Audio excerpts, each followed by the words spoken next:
plavebný stupeň v Dečíne, prevencia proti povodniam a nový impuls pre lodnú dopravu. Historické skúsenosti Dečína, mesto Dečín je historicky opakovane zasiahnuté veľkými povodňami. Katastrofické roky 2002 a 2013 ukázali, že bez dostatočnej protipovodňovej ochrany sú ohrozené nielen domácnosti, ale aj priemysel a dopravná infraštruktúra.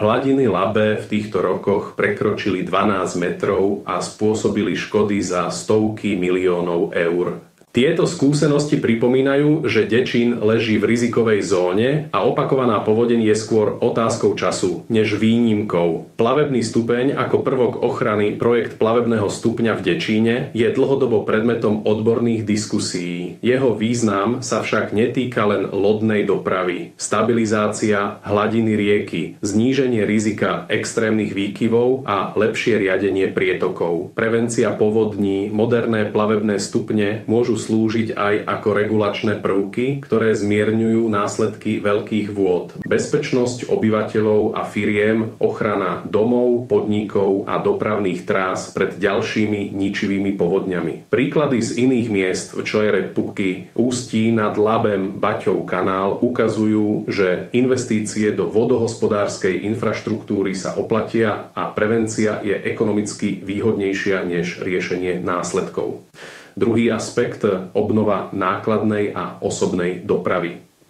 Okrem protipovodňovej funkcie má projekt aj kľúčový hospodársky rozmer.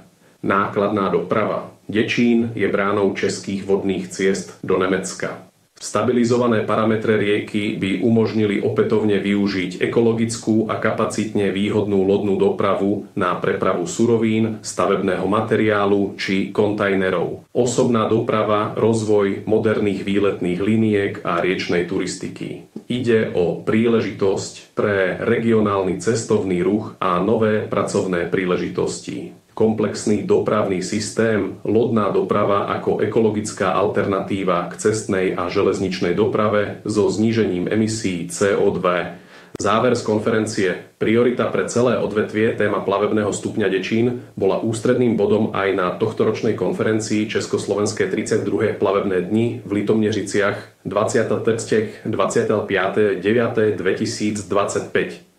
Závery konferencie jasne potvrdili, že je nutné podporovať rozvoj vodnej dopravy ako nejekologickejšieho dopravného módu. Výstavba plavebných stupňov Dečín a Přelouč 2. musí byť súčasťou pripravovanej koncepcie vodnej dopravy na roky 2026-2035. Rozvoj plavebných stupňov má byť sprevádzaný kompenzačnými opatreniami pre ochranu životného prostredia. Cieľom je nielen zlepšiť splavnosť Labe, ale aj zvýšiť konkurencieschopnosť hospodárstva a ekologickú udržateľnosť dopravy. Záver plavebný stupeň v Dečíne predstavuje kľúčový projekt s dvojakým významom prevencia povodní a zvýšenie bezpečnosti obyvateľov, oživenie nákladnej a osobnej lodnej dopravy s ekonomickým a ekologickým prínosom pre celý región. Otázka preto nestojí, či sa má do tohto projektu